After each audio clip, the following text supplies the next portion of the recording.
viendo esto como hace 10 años. Afortunadamente la Cineteca en su día me proveyó de una copia, pero en esos momentos, era como el 2015 por ahí, se habían encontrado 22 minutos y fracción y me lo entregaron en un DVD. Y cuando surgió toda esta idea, así a principios de este año, no teníamos dónde leer el DVD. Estábamos desesperados en Valparaíso tratando de ubicar una máquina de DVD. Y bueno, y la sorpresa ahora es que tenemos harto más que ver, que mirar, pero lo único que hace en definitiva respecto de mi investigación es, por supuesto, confirmarme todas las impresiones y las hipótesis que uno, digamos, ¿no es cierto?, fue elaborando en su día.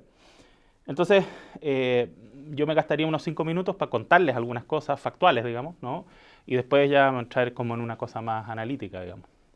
Lo primero es que lo que vimos allí son registros, son filmaciones del año 1955, a partir de un viaje cuyo autor también primero lo recoge en un formato libro, ¿no? Que es este libro que tengo acá en mis manos, que es un libro que se publicó por la editorial Zigzag en el año 1958, y que fíjense la portada hermosísima de Amster, ¿no? Que se reconoce inmediatamente, ¿no? Y ni más ni menos que 120.000 kilómetros por las rutas de América. O sea, primera cosa, ¿no? Y hay que explicar que la camioneta que se ve, hay una toma en que se ve una camioneta pasando, ¿no? Es esta camioneta que este es un viaje que realiza Enrique Zorrilla, Roberto Montandón y Poldo Castedo. Y ellos bautizan a su viaje, bueno, Castedo es el articulador y el ideólogo de este viaje, como la Expedición Chilena de Historiografía. O sea, que el año 55 a alguien se le haya ocurrido desde Chile levantar una expedición de historiografía, ya es una cosa bastante delirio, digamos. Yo solamente conocí y pude entrevistar a don Roberto Montandón. A Leopoldo Castedo lo conocí, pero así de lejos, como en conferencias, cosas, nunca me acerqué a conversarle, y a Zorrilla yo creo que ya había muerto cuando empecé a indagar sobre esto. Pero la reconstrucción, digamos, ¿no es cierto?, de los datos es más o menos así. Enrique Zorrilla es un personaje bien particular, ¿no? Intelectual, de fin de semana, dicho de buena manera, digamos, porque él era político.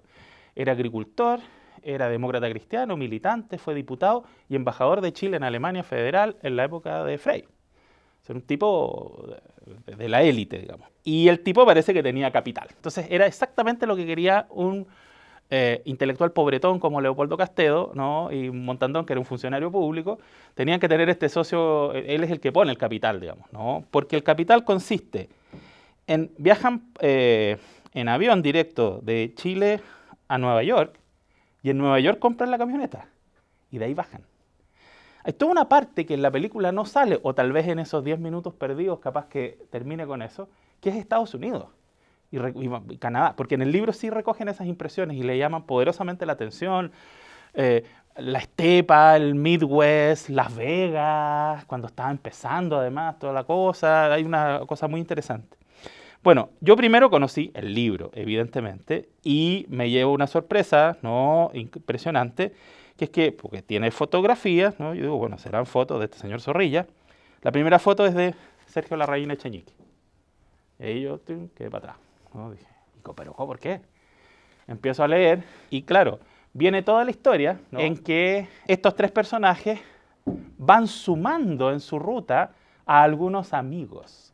Amigos ni más ni menos que Sergio Larraín padre, digamos, ¿no? Sergio Larraín García Moreno, que andaba con este Sergio Larraín Echenique, que andaba, en la etapa en que él andaba perdido en la vida, como a los 20 años, ¿no? Que todavía no iba a estudiar a Estados Unidos, que estudió, ¿cómo se llama?, forestal, ¿no? Qué sé yo, en las primeras fotos que sacaba debajo de los puentes, acá, qué sé yo, andaba en esa, ¿no? Y todas las fotos de Bolivia y de Paraguay, del librito aquel, ¿no?, son de Sergio Larraín. Entonces, ahí la cosa se pone, ¿no?, interesante. Y claro, y lo primero que menciona este señor Zorrilla es así como, porque es muy ameno, este libro es como una bitácora hecha por un escritor medio aficionado, que va contando esta aventura con sus amigos, que eran los grandes intelectuales, que él los mira para arriba, digamos, ¿no? Montandón, Leopoldo Castedo, ¿no?, que era el que le pone este título. Además, Castedo iba con una agenda de ir a contactarse en cada uno de estos países con historiadores como él, con la pretensión de hacer la gran historia de América Latina, que no se había hecho de manera coral, digamos, ¿no es cierto?, hasta la década de los 50, ¿no? Bueno, Y el caso es que Zorrilla describe su equipaje y dije, bueno, partí con un morral, puse alguna ropa, digamos, ¿no es cierto?, para andar en los campos, ¿no? Y una Rolleiflex, ¿no? Una que, ¿no?, andaba con su Super Hasselblad y andaba con una 16 milímetros. Por eso que las imágenes son a color, ¿no? Digo eso porque esto es exactamente el mismo momento en que mientras ellos andan por América Latina, tipos tan raros como Jory Gibbons vienen a Valparaíso y filman lo que filman, ¿no? O sea, para que se hagan un contexto allí, ¿no? Claro. Finalmente la película, ¿no?, aparece el año 1962, pero antes, ¿no?, de aquello, don Roberto Montandón tenía su agenda propia y que venía mucho antes que todos ellos, ¿no?, porque Montandón técnicamente es el primero que empieza a publicar en Chile, porque Castedo, como sabemos, viene con la Guerra Civil el año 39. Montandón publicaba en la revista En Viaje, que era esa revista que tenía la empresa de ferrocarriles del Estado, y hacía además unas notas sobre reliquias históricas de Chile. Así, nada de monumentos, patrimonio, no, reliquias históricas. Y unas fichas que venían en esa revista, que era una revista miscelánea para leer y qué sé yo. Con el tiempo, Montandón se convierte en un académico, se convierte en profesor de la Universidad de Chile. Esto es un volumen de los anales de la Universidad de Chile, por ejemplo, una de las tantísimas publicaciones, ¿no? Les traje esto porque me parecía significativo, digamos, ¿cierto?, en relación con lo que acabamos de ver, ¿no? En donde, por ejemplo, la portada de los anales, esto ya es año 67, viene un artículo de él, con profusas ilustraciones, ¿no es cierto?, hermosas fotografías. Montandón también era un capo de la fotografía. Y en donde comenta esto del barroco andino de la Sierra de Tarapacá, Chile. Y uno diría, bueno, ¿y qué tiene que ver con esto? Un poco, bueno, estamos en América, sí, sí, sí. Todo el análisis que hace es comparativo con el barroco de los países que él vio y fotografió y conoció y dibujó, y etc. Entonces, hay un momento de la historia cultural chilena en donde Chile no solamente estaba preocupado, voy a decirlo así, digamos, ¿cierto?, azarosamente del resto del continente, sino en donde había un cierto programa intelectual de buscar cómo estamos vinculados a América Latina. La utopía. Bueno, te la dejo ahí porque tú quieres hablar de eso. Y finalmente, otro factual, ¿no?, es que el año 1969, Leopoldo Castedo se va a trabajar en una universidad en Estados Unidos durante un año. Allí publica, ¿no?, lo que era este proyecto que él pensaba, un proyecto colectivo. Termina siendo un libro de él, ¿no? Pero un libro hiper mega ambicioso, pero hiper mega práctico al estilo de los libros, ¿no?, que los gringos llaman, ¿no es cierto?, ¿no?, un omnibus volume, ¿no?, una especie como de libro total sobre un tema. Y en este caso, fíjense el título, ¿no?, Historia del arte y de la arquitectura iberoamericana desde la baja de título, ¿no es cierto?, en los tiempos precolombinos hasta nuestros días. O sea, todo. Valiente el señor. Bueno, todo con fotos de él, porque se lo había recorrido todo, ¿no? Termino con esto. Es imposible pensar hoy día, con toda la tecnología que tenemos, con todos los drones, los aviones y los millonarios que quieran financiar nuestras expediciones historiográficas, pensar en algo así. O sea, ir por tierra, ¿no? Por el narcotráfico, por la guerrilla, por la razón que ustedes quieran, ¿no? Yo entrevisté a Montandón y Montandón más o menos me dio a entender eso. Luego, por otra investigación en Caracas, me toca entrevistar al gran investigador, que era Graciano Gasparini, y que hace un viaje inverso, desde Caracas hasta Buenos Aires, en auto, por el cordón andino, o sea, por el lado difícil, por Colombia hasta Buenos Aires. Se demoró un año, fracción. Y lo hizo y me dijo, lo hizo tenía un Volkswagen, ¿no? Un Volkswagen, así como... Porque tampoco es que sean como una super 4x4 de hoy día, qué sé yo. Y él me dijo también una cosa similar. Me dijo, mire, en esos años 50 se podía atravesar el continente si tú tenías ganas, ¿no? O sea, como diciendo, la utopía estaba ahí, ¿no? Y lo que acabamos de ver también es súper elocuente, porque esto no es solo una película etnográfica, ¿no?, como de ir sistemáticamente población por población o grupo indígena por grupo indígena, sino que es una visión total contemporánea de ese interés por integrar aquello, porque de facto, en términos, si ustedes quieren, económicos, extractivistas, ¿no?, ¿cierto?, como se dice hoy día, estaba totalmente incorporado a ese mundo, ¿no? Los negros con la caña de azúcar, los otros con el caucho, los otros sacando cobre o lo que fuera, ¿no? Entonces la base demográfica cultural que interesaba, digamos, ¿cierto? Y que era impactada tanto porque era arrasada, tanto como que generaba una promesa de progreso, digamos, ¿no? En este libro se da un dato que es medio como para no creerlo, ¿no? Según Zorrilla, ellos llegan a Sao Paulo, ciudad que en esos momentos tenía 4 millones de habitantes, lo que era una brutalidad en los años 50, la ciudad más grande que cualquier ciudad europea en esos momentos, en donde se levantaban 30 edificios, 30 rascacielos al día. Esa era la tasa de crecimiento que tenía Sao Paulo. Bueno, si uno va a Sao Paulo hoy día, es un bosque de puros edificios de altura. Entonces, también está esa modernidad que confronta, digamos, ¿no es cierto?, con este mundo ancestral, vernáculo, ¿no?, y tal. Yo creo que esta es una de las grandes gestas, no sé cómo llamarlo, así como culturales, ¿no? También es una cosa muy performática, hay un interés sobre las prácticas artísticas, lo que hoy día se llama tan, ¿no es cierto?, rápidamente como el patrimonio cultural inmaterial, es el protagonista total de todo esto, ¿no? Entonces, es muy contemporánea la visión que tienen ellos. No es una visión solo nostálgica, como de museo o como de etnografía simplemente, como puede resultar así a prima vista, digamos, ¿no? Tú hablabas en un momento, me acuerdo cuando conversábamos, que era como una respuesta a este tipo, digamos que historiografía no se podría llamar, pero captura que los norteamericanos habían hecho en estos viajes a América Latina. Eso lo encontré bien interesante. Sí, ese es como un giro así interpretativo mío, paródico, ¿no? Sí. Porque es paródico en sí mismo. El año 1941, o sea, 10 años y fracción antes de todo esto, se estrena en Río de Janeiro una película de Walt Disney, Saludos, amigos, ¿sí? Donde vienen 4 cortos, ¿no? Un corto sobre Argentina, Tribilín Gaucho, es decir, Disney había venido, ¿no?, mandatado por la Agencia de Asuntos Americanos del gobierno norteamericano del año 40, que estaban, acuérdense que en ese momento Estados Unidos no sabía si se metía, si no se metía a la guerra, qué sé yo, habían presiones internas, presiones externas, finalmente viene Pearl Harbor y ya, nos metemos a la guerra. Pero eso no fue así nomás, había que preparar, hemisféricamente Estados Unidos no podía tener el flanco abierto, por lo tanto tenía que tener alineado a Sudamérica y América Latina en general. Y parte de las cosas que hace Estados Unidos de manera muy sistemática es esto que llaman la diplomacia blanda, cultural, digamos, ¿no es cierto? Y ni más ni menos comisionando a Walt Disney para que le dicen, Don Walt, hágase una película de América Latina para entrar en amistad con nuestros amigos, qué sé yo. Los socios estratégicos era Brasil, se le dedica, y por eso se estrena ahí la película. La película además tiene un corto dedicado a Brasil con Pepe Carioca, ¿no?, que era amigo del Pato Donald y bailan samba y no sé qué historia. Estaba el Tribilín Gaucho, estaba el Pato Donald como turista en el lago de Titicaca. Y Chile, porque Walt Disney estuvo en Chile, ¿no?, está representado por no sé si lo han visto, si no, mírenlo, está en YouTube, ahí es fácil de pillarlo, el avioncito Pedro. Cerrillos, el espacio protagónico. Y el avioncito Pedro era el hijo de un avión grande, que era el avión Don Pedro, que era el avión de correo, ¿no? Y esa mañana amanece su padre con fiebre, no sé qué, con resfrío, y el avioncito Pedro le dice, no te preocupes, papá, yo llevaré el correo al otro lado de la cordillera. Y todo el corto se trata de este avioncito tratando de pasar las tormentas, no sé qué historia, para pasar la cordillera de los Andes y llegar a Mendoza.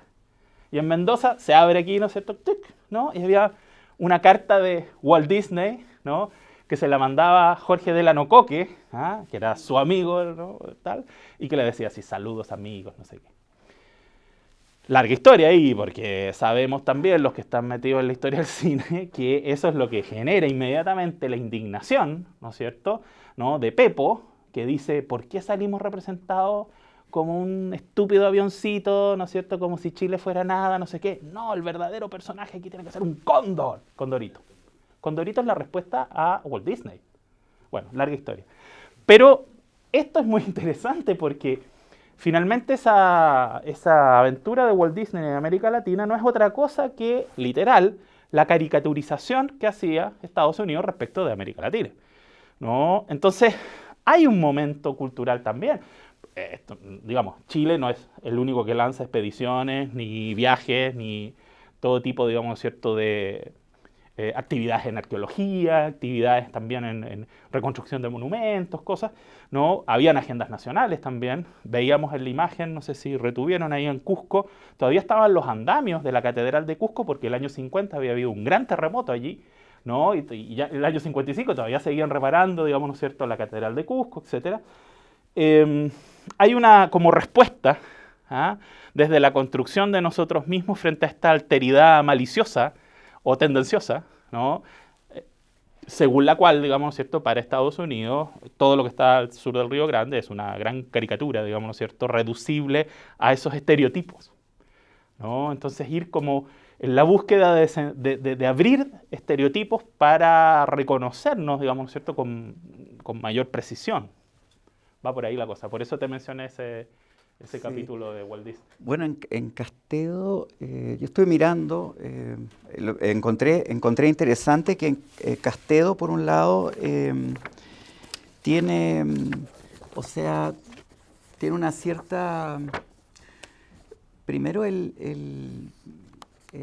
cuando llega a Chile,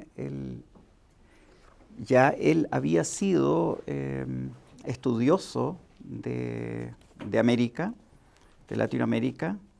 Yo aquí le puse conciencia de americanidad, ¿no?, que en realidad Zorrilla un poco es el que tiene como esa idea, y me hice un par de apuntes porque encuentro interesante cómo él ve, cómo él descubre, algo así, yo lo diría hipotéticamente, Estados Unidos de América y Estados desunidos de Latinoamérica, ¿no?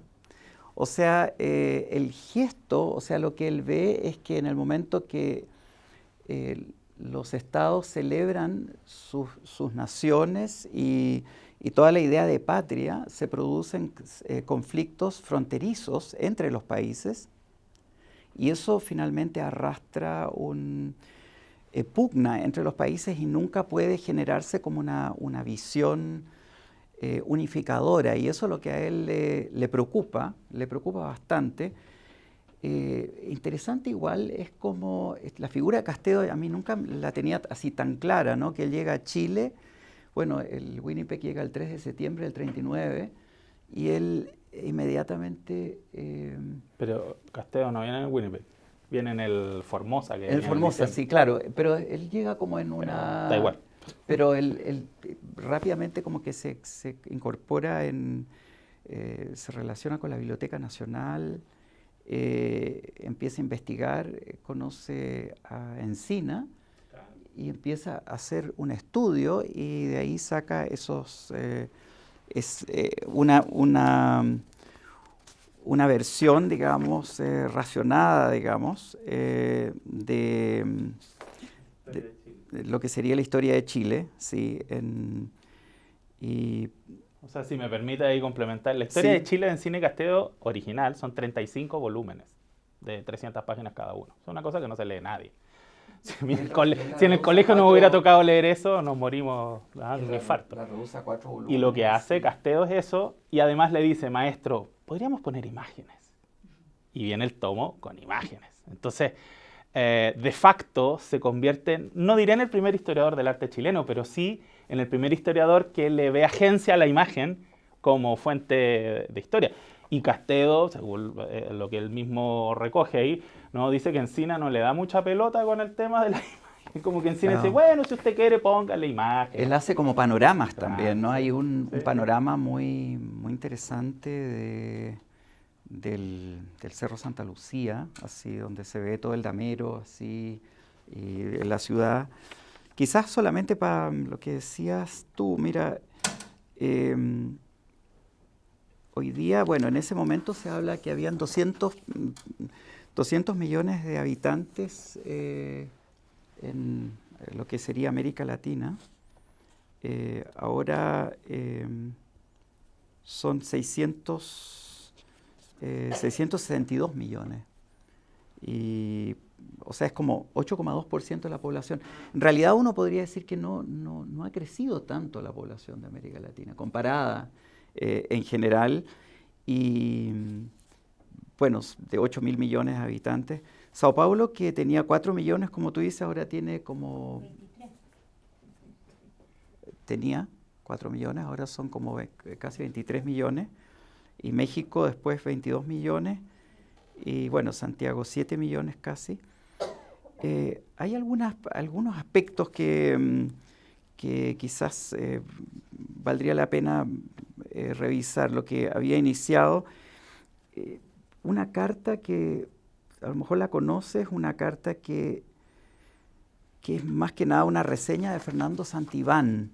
Fernando Santibán tiene esboza una carta, o sea, una especie como una especie de columna dominguera a partir de este viaje, del libro. Y escribe lo siguiente, que lo encontré increíble, así como un poco, bueno, él es de la generación del 900 y para él todo esto eran unos jóvenes, ¿no?, que hacían este viaje. Dice, Historia de historias, Enrique Zorrilla, por Fernando Santibán. Desde siempre tuve un anhelo de vagabundaje que jamás he podido realizar. Me hubiera gustado recorrer a pie todo Chile, desde el norte hasta su región austral, mezclándome a los trabajos de la masa obrera, compenetrándome a sus costumbres y a su mentalidad y conociendo los rincones bellos de nuestra patria.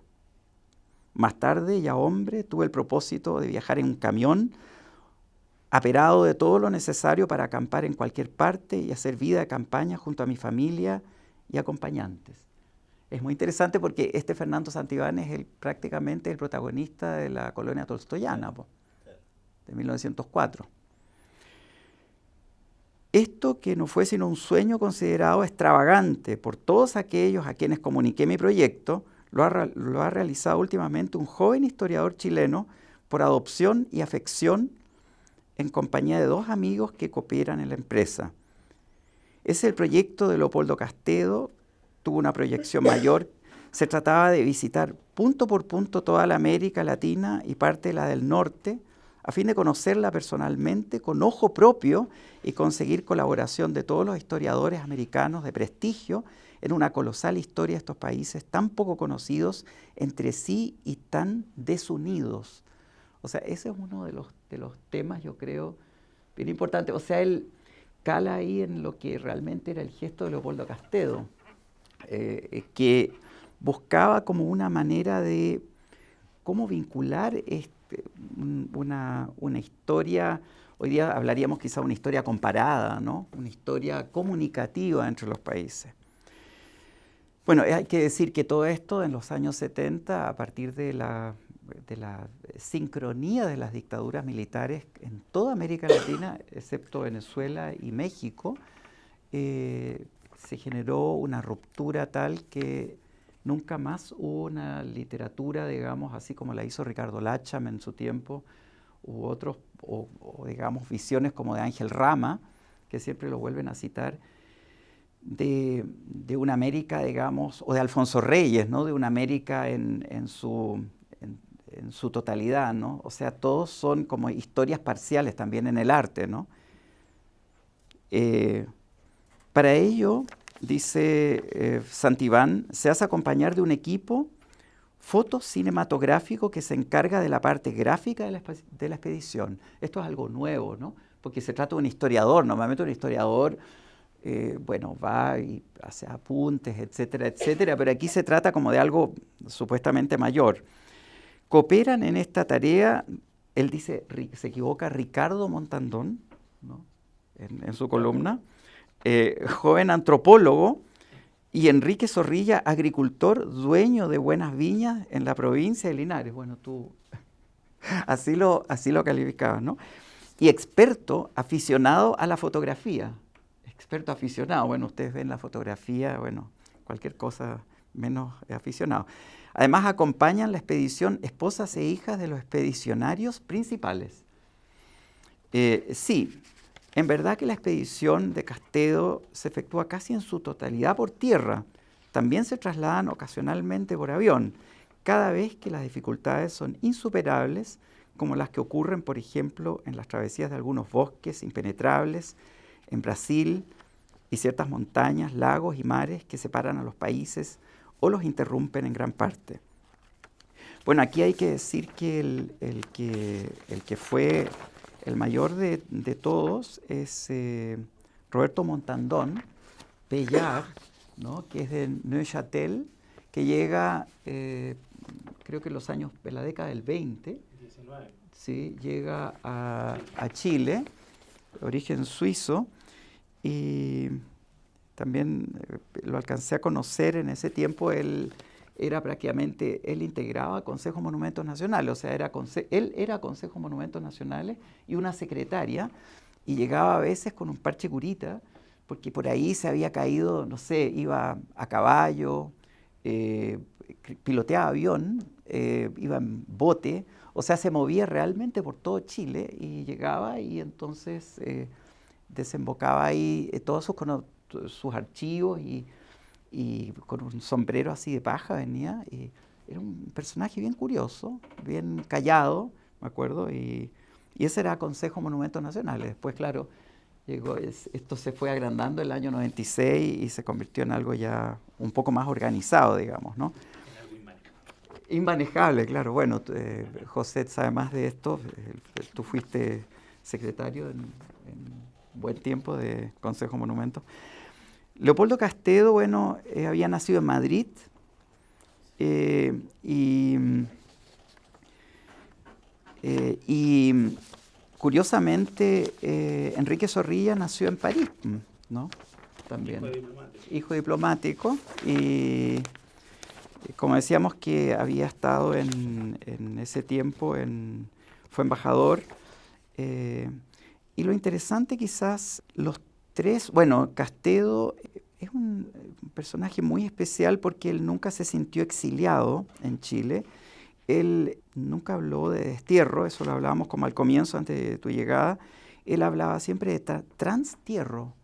Yo soy un transterrado, decía. Y un empatriado. Un empatriado, un transterrado. Él nunca habló de destierro, él decía...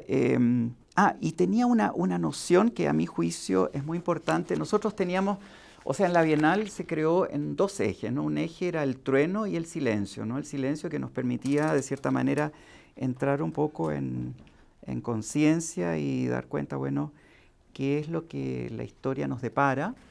Y nosotros decíamos siempre, como la Bienal de Artes Mediales cumple 30 años, y justamente corre paralela con el golpe militar de 50, que ahora se conmemoran 50 años. La idea era cómo no quedarse en el trueno, digamos, en esa noción atronadora, sino que ir como más atrás, ¿no? Y pensar también en las utopías de América y qué es lo que estaba, qué es lo que fue lo precursor, digamos, de todo esto.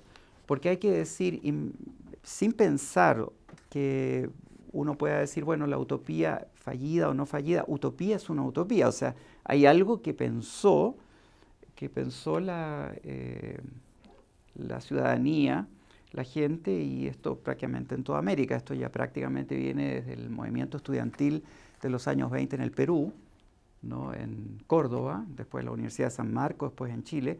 O sea, como una especie de reacción a la Revolución Mexicana, 1917, y el gobierno de la Unidad Popular, bueno, también podría ser como pisando la huella del 68, el movimiento estudiantil del 68, 69. Entonces, nos interesaba un poco, bueno, cómo se llega al silencio para dar cuenta, bueno, qué es lo que ocurrió ahí, ¿no? Entre el trueno y el silencio. Y ahí nos agarramos del poema de T.S. Eliot, justamente lo que dice el trueno, del quinto poema, poema escrito en 1922, justamente en el periodo de cuando James Joyce escribe Ulises, y como consecuencia también de la Gran Guerra, ¿no? 1922, cuando él estaba en Londres, etcétera, ¿no? Eso es un eje, ¿no? El trueno y el silencio, pero el otro lado el otro eje es la utopía y la memoria. O sea que la utopía tiene, de cierta manera, como correlato la memoria. Y me interesó mucho lo que Castedo piensa el tema de la memoria. Dice en un momento, ¿por qué indagar siempre en la historia partiendo de un remotísimo pasado que apenas conocemos y sobre el que la veracidad de los documentos o testimonios son materia de eternas polémicas y constantes rectificaciones. Eso lo vemos acá, ¿no? ¿No será más cuerdo hacerlo al revés? Vale decir, analizando un presente que conocemos mucho mejor y rastreando hacia atrás, sin caer, por supuesto, en dogmatismos psicoanalistas, el estudio de las razones de causa a efecto que han producido la culminación de cada periodo en el pasado. O sea, hay una cosa muy interesante que él se da cuenta que, bueno, la memoria tiene como, nos traiciona, la memoria tiene como decía Proust, tiene esa capacidad inventiva, ¿no? Entonces uno cuando empieza, ya eso cuando uno se encuentra con los compañeros de curso, que uno se da cuenta que las cosas son bastante divergentes, los recuerdos. Entonces, ¿cómo comenzar a trazar la historia desde el presente hacia atrás y de vuelta? O sea, cómo nosotros en este momento percibimos la historia y de ahí ir y venir. Un poco como este viaje, ¿no? O sea, profesor, si usted me apura, yo creo que eso es Benjamin. Y memoria claro, y experiencia. Bueno. O sea, la memoria es una experiencia. Exactamente. Y todo lo que supone el holocausto, bla, bla, bla, que es una cosa, bueno, bla, bla, bla, no, es que es terrible, ¿no? Sí. pero es como ese silencio, ¿no? De una cosa es Celan. Y ahí hay algo que yo creo que este proyecto, diría yo, es quizás, yo no sé si se puede decir así, bueno, tú me puedes corregir, pero lo novedoso es esta manera de hacer historiografía de una manera como etnográfica, ¿no? Que es muy distinto a estos Discovery Channels o estas cosas que hacen, que uno puede ver a veces en televisión, que son como tan correctos así. Estuvo Rafael Hastings, o sea, José Carlos Mariátegui, el nieto, presentó el otro día también en marco de la Bienal un trabajo de Rafael Hastings y nos hablaba de que hubo una censura en el Perú que no podía mostrar los niños descalzos, por ejemplo. Y aquí nosotros vemos las danzas, hermosas danzas, ¿no? Con mujeres descalzas. Y esto no estaba permitido, porque ahí se censuraba, fue en un periodo también de gobierno militar en el Perú. Entonces, como no podemos mostrar esto si sale al extranjero. El escándalo de los niños pobres debajo del puente de la Reina. Claro. Entonces, fue un escándalo social, digamos, un escándalo. Algo que hoy día uno dice, pero ¿por qué puede haber censura en eso, ¿no? Y es interesante cómo Hastings no pudo mostrar esto, ¿no? Y quedaron todas estas cosas como encapsuladas, nos hablaba José Carlos Mariátegui el otro día. Bueno, eso yo diría como en parte, hay muchos aspectos que quizás, él habla, por ejemplo, acá, Castedo nuevamente, ¿no? La historia de los pueblos americanos era el propuesto título de un trabajo colectivo que debería programar, coordinar y, en definitiva, redactar, uniformando la brava tarea, los escritos y estilos de múltiples colaboradores de una obra que se proponía superar las limitaciones de los nacionalismos y las actitudes apatronadas de los poderosos, etcétera, etcétera. O sea, hay un tema ahí que yo diría, no sé cómo lo ves tú, Enrique Zorrilla en un momento estaba como muy embarcado en lo que se le llamaba acá en Chile o en América nacionalismo continental, ¿no? Que habían visiones que eran a veces calcadas del nacionalsocialismo, pero nacionalsocialismo en el sentido latinoamericano. De hecho, Joaquín Edwards Bello tiene un libro, incluso prologado por Gabriela Mistral, que nacionalismo continental, pero el nacionalismo continental era una idea de cómo contener a los países americanos respecto al yanqui, a este dominio yanqui, ¿no? En ese tiempo, ¿no? Pero a su vez este tipo de nacionalismo encapsulaba a los países y desunía, y eso es lo que Castedo yo creo que ve muy bien, generaba estos conflictos fronterizos que finalmente terminan definiendo a cada país frente a sus enemigos, al otro lado de la frontera, ¿no? Y es un poco lo que yo diría que se perfiló después de los años 70, 80, ¿no? Hasta la actualidad, ¿no? Un poco. Así lo veo yo un poquito. O sea, cómo volver nuevamente a una visión americanista, eso sería, uno podría leerlo como una utopía en este momento. A mí cuando me han preguntado en un congreso en Alemania, ¿por qué ustedes tienen estos problemas de difusión entre el Perú y la Argentina? Porque claro, cuando uno publica aquí un libro y lo quiere llevar a la Argentina, los que han intentado, no han muerto en el intento, pero lo han intentado, resulta que al pasar la frontera uno tiene que pagar una cantidad de dinero que finalmente ya no se puede, no se logra llevar un texto a la Argentina. Así que nosotros estamos prácticamente culturalmente bastante divididos y lo que ocurre es que no sabemos bien, bueno, qué es lo que se está haciendo en la Argentina culturalmente y en el Perú o en Colombia, etcétera, etcétera. Entonces me preguntaban, bueno, ¿cuál es el problema que tienen ustedes entre las fronteras? Porque dicho sea de paso, bueno, en Europa uno tiene mucho más contacto y uno sabe mucho mejor cómo es el movimiento cultural en los distintos países latinoamericanos. Entonces yo le respondí, el problema es que hablamos el mismo idioma. Ese es el problema. Y me quedaba mirándose. Sí, pues, es que ¿qué se le va a decir, ¿no? ¿De qué manera se va a responder eso, no? Ahora, yo sumaría a todo eso, y volviendo un poco a la película, ¿no?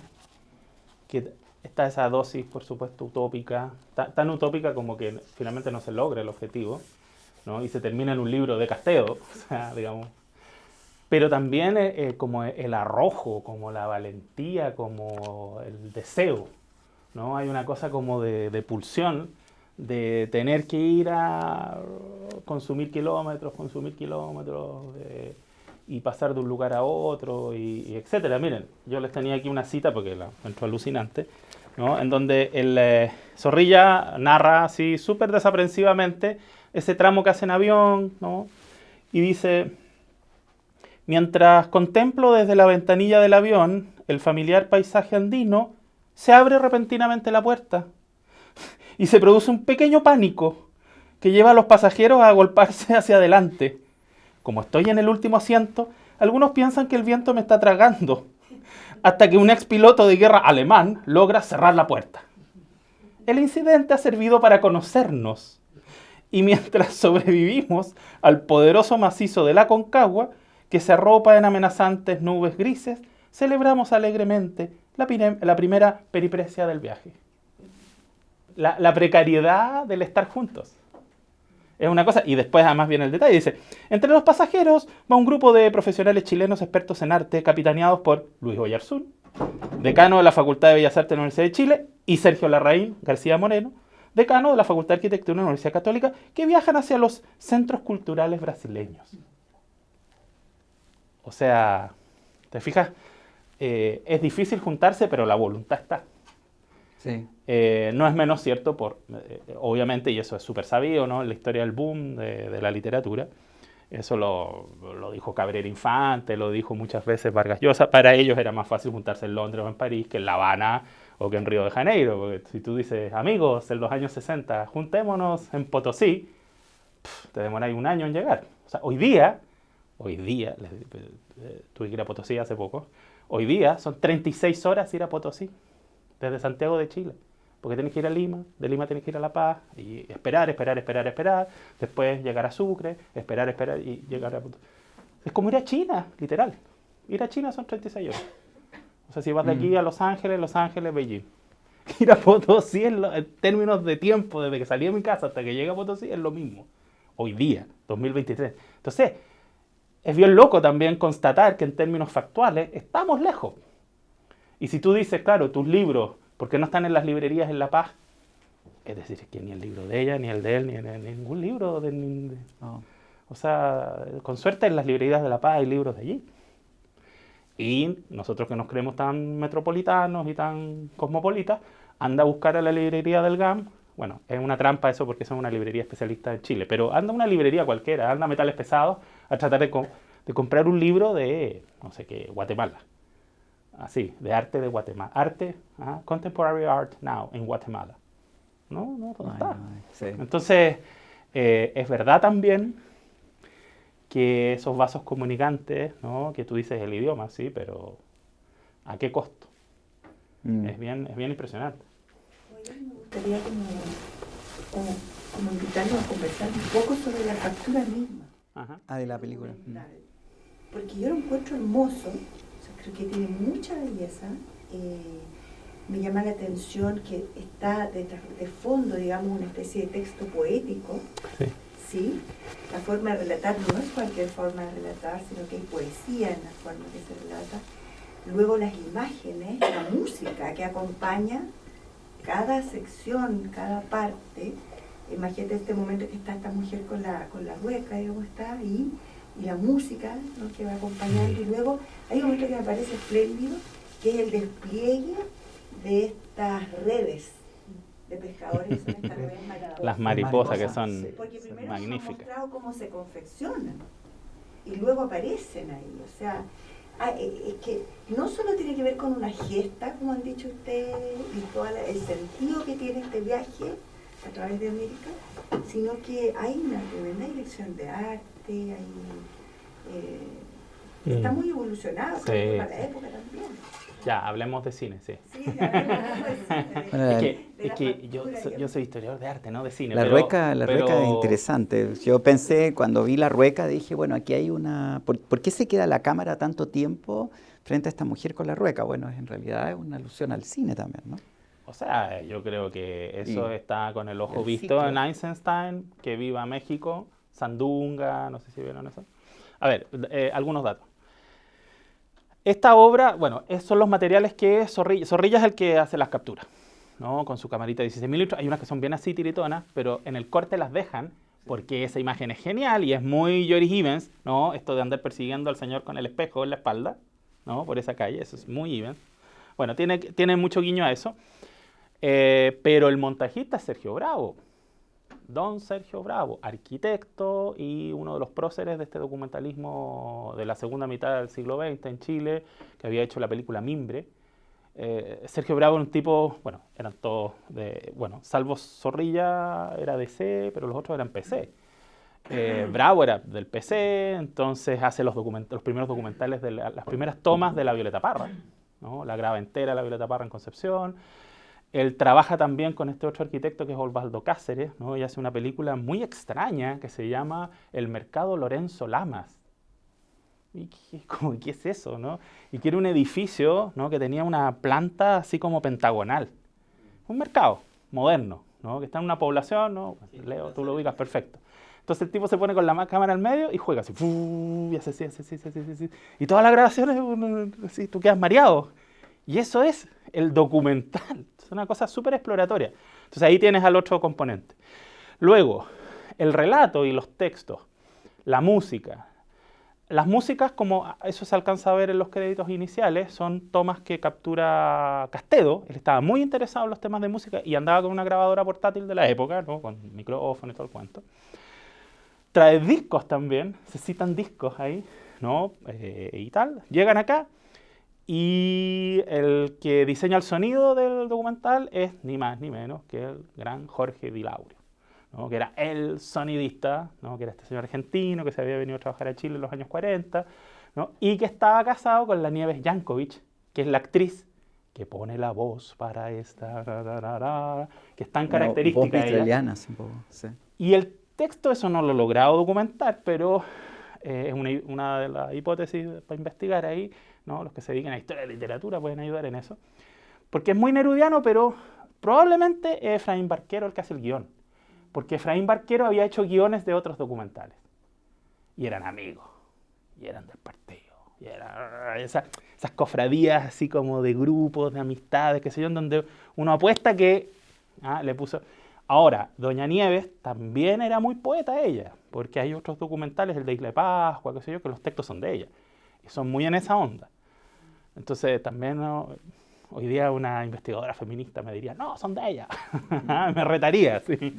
Pero lo que tú observas, por supuesto, que es muy intencionado y está trabajado en equipo. O sea, Zorrilla desde que graba, las tomas las hace el año 55, pero la película se termina el 62, o sea, casi 10 años después, ¿no? Y tiene este drama, que es un drama, que les contaba al principio, que al ser formato 16 milímetros no es comercial. Los cines comerciales de la época eran 35 milímetros, ¿no? Entonces, los 16 milímetros eran como de cinetecas universitarias, de las cuales aquí había una sola, que era la Chile, ¿no? Y el resto, que si es Montevideo, que si es Buenos Aires, o no sé qué. Y además, por alguna razón, que a lo mejor alguien experto en cine puede saberlo más claramente, era más caro revelar eso, seguramente porque era un formato más especial. Y por supuesto había que mandarlo a Panamá, y de Panamá a Miami, y de Miami de vuelta a Panamá, los tambores y toda la cosa se revelaban en Estados Unidos a unos costos carísimos.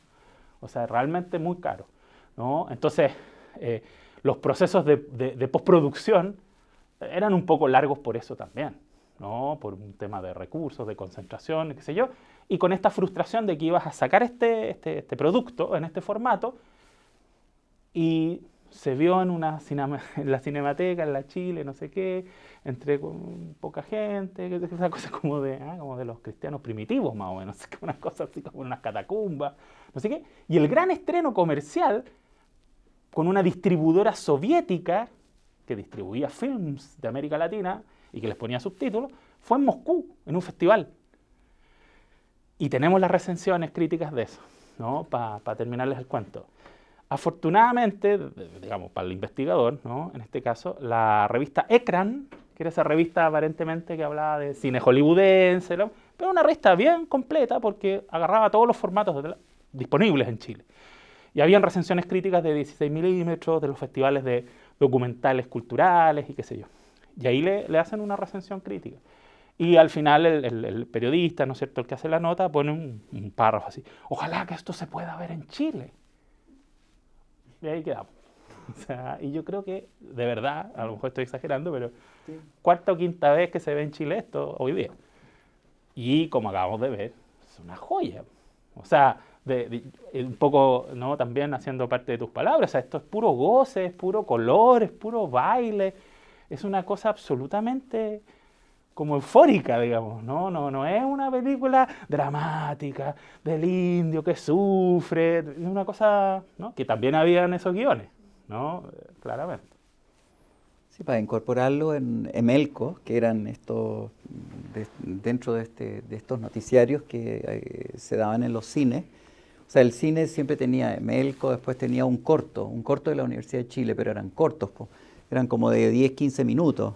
Esto ya se pasaba un poco. No, pues esto tenía claramente el interés de ser una película comercial, pero en formato 16 y género documental. O sea, que uno dice hoy día, esto entra el tiro para los festivales, esto como se va el tiro a Netflix, así como, una cosa que no circula en los grandes, pero tenía su circuito.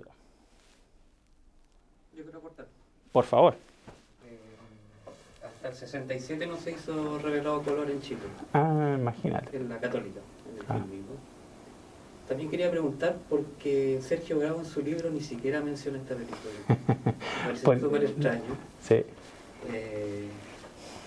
Lo otro yo creo que va por Efraín Barquero. Tiene toda la pinta, ¿no? Eso, y se dio también en Italia, en el festival latinoamericano especializado, que eran muy pocos. Bueno, y también en otra Ekram, porque hay dos Ekram en que se menciona esto, como que reproducen un comentario como de un británico o algo así que la encuentra mala. O sea, que la encuentra fome, dijo, estas cosas de puros indiecitos, aburridos. Porque yo creo que tiene razón, porque el guión es malo, porque son puros cortos, escena, aquí pasa esto, que no se cacha mucho el hilo conductor, no tiene una cosa tan fluida, salvo la Nieves Jankovic hablando con esta. Pero es verdad que posiblemente el guión sea lo más débil, digamos. ¿La otra voz en off de quién es? Carlos Aliaga, un actor. Eso está en la ficha IMDb y todo. Lo pillé por ahí, ese dato. Claro, entonces, imagínate, si tú me confirmas que el año 67 recién se empieza a revelar color, estos se demoraron un montón y les costó súper caro. Ahora, el tema de Sergio Bravo, yo te digo sinceramente, porque yo conversé varias veces con don Sergio, qué sé yo, y siempre era muy reticente de esto. Pues yo le conversé de muchas cosas, de mimbre, qué sé yo. Además, una vez los invité a conversar a los Osvaldo Cáceres con él, pero se pusieron a hablar de arquitectura y de otras cosas, como de política, qué sé yo. Y yo intuyo que él no debe haber quedado muy contento editorialmente, incluso en términos políticos. Porque fíjate que la otra imagen que se empieza a construir también muy tempranamente, en los años 50 y 60, y sobre todo en el cine nuevo brasilero, qué sé yo, esta cosa como dura, del certado, ¿no? Como más política, claro, más como una mirada marxista, total, ¿no? Como de lucha de clases, ¿no? Qué sé yo. Y en cambio esto es como, ¿no? Tiene una cosa media turística incluso, ¿no? Una cosa más blanda, comillas, subrayado. Claro. Esta película la dimos en el Recobrado y fue Sergio. Ya, y se indignó porque nunca le dijeron que la película estaba en 45 en ese tiempo. Y paró la función y se paró y habló con ustedes saben. Entonces yo creo que eso nunca se encariñó con esta película. ¿Cuándo fue eso? Como en 2014. ¿Se sabe cuánto material más se filmó a lo que llegó al documental? Yo no he podido determinar eso. Pero muchísimo, puede haber sido horas de horas. A mí me llama la atención igual la selección de imágenes que hay con respecto a los países. Me llama la atención, por ejemplo, los pescadores, como que se hubieran tratado de rescatar cosas que en el futuro no iban a estar.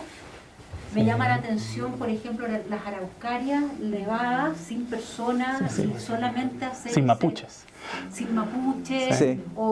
Entonces me llama la atención de lo que rescatan, que es como que eso, casi todas las imágenes rescatadas son cosas que hoy en día casi no existen, salvo, y que es importante, que lo que se mantiene como tradiciones son las fiestas populares, como Andacoyo incluso, claro. Inti Raymi en el Cusco. Y los diablos de los festivales. Pero me llama la atención como la selección por país que hacen de las imágenes. Por eso quería saber cuánto material había, porque el que hizo la edición de haber estado súper... O sea, ahí yo creo que ya es ir a la familia de Zorrilla y buscar en los maletines antiguos. Una investigación de ese tipo. Pero me refiero a como las... Pero seguro que tenían muchísimo, muchísimo, sí. Está buscando las películas. Sí. Para que llegue por ahí. Porque creo que igual es un material, independientemente de la película, todas esas filmaciones es un material patrimonial súper importante, porque deben haber filmado cosas que hoy no existen. Y de hecho ese era el objetivo, digamos. ¿Sí? Yo creo que después llegaron y Zorrilla en particular se entusiasmó y se contacta con Bravo y como que contrata a Bravo para que sea montajista, que sea una cosa así, como dices tú. No era un proyecto de Bravo, claramente. Y lo otro... Mira, con Castedo sí hay un acercamiento más claro a todo su patrimonio fílmico, pero en esta aventura Castedo no filmó nada, solo fotos. Y esas fotos están. Entonces sí, ahí sí hay, es decir, ya en imagen fija, digamos, ¿no? Como para ir contrastando y, claro, yo no podría hacer estos análisis así de hormigas, así fotograma por fotograma, ir viendo, qué sé yo, viendo las tomas, las nitideces, porque las fotos en blanco y negro tienen una nitidez increíble. Ese material estaría, uno podría plantearse una investigación en esa línea como de la dirección de arte o la fotografía que podría haber tenido, porque además lo estamos viendo en digital, pues, o sea, cosa importante, digamos, ¿no? Entonces, claro, esas nitideces y esas sutilezas formales, que son súper importantes, podrían contrastarse con, porque el archivo fotográfico de Castedo sí está, o sea, ese sí es visitable, usable. Aquí no se alcanza a ver Argentina. Por ejemplo, cuando se hablaba de nada de países Argentina. ABC, tendría que haber estado. Claro, claramente de la parte de Argentina no aparece. En México Y en el mundo andino. Lo más vistoso. O quizá en ese sentido no es tanto el material que... Eso es lo que yo pienso también, que puede no haber tanto material. No, sería especular, pero lo que sí queda claro es que Zorrilla andaba con la camarita, porque además esas 16 milímetros eran como handy, digamos, o sea, Eran fáciles de... No eran unas cosas atavosas, digamos, ¿no? Entonces el tipo... Y se ve que en algunas ni se preocupa poner trípode, o sea, anda así, tiritón, persiguiendo gente en la calle, no sé qué, y en unas tomas las hace más como con sentido cinematográfico. En estos mismos momentos, en Madrid, España, hay una gran exposición en la Fundación Juan Marc que se llama Antes de América, que es de un colega aquí de la profesora, que es de la Universidad de Granada.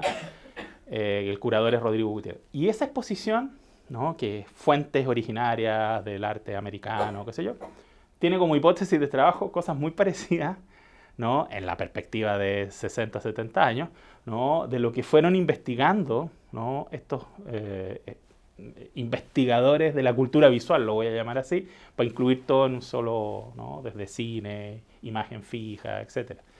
Y es súper interesante cómo desde otros lugares, ¿no?, hay también este interés de ir y hacer tomas y hacer filmaciones muy tempranamente. O sea, los argentinos suben al altiplano, porque los argentinos en los años 30 se dan cuenta que ellos además habían arrasado con todos los indios que tenían cerca, ¿no?, y van en la búsqueda de este mundo, ¿no?, andino. Y van con cámara en mano, con filmadoras, con todo, digamos, lo que pueden llevar, ¿no? Lo mismo pasa en México. Bueno, desde el famoso periplo de Eisenstein, o sea, el mismísimo Eisenstein genera como una especie de canon de cómo se tiene que ver América Latina, a contrapelo de estas caricaturas que hacían los gringos, digamos, ¿no? Que no solo es Walt Disney, sino que imagínense ustedes todas las innumerables películas, ¿no?, donde salen caricaturizados los mexicanos, como lo hemos visto, ¿no? Carmen Miranda, etcétera, etcétera, ¿no? Así que nada, bueno, gracias, profesor, por la invitación. Muchas gracias, José, por la invitación. por la idea, por un hallazgo tuyo.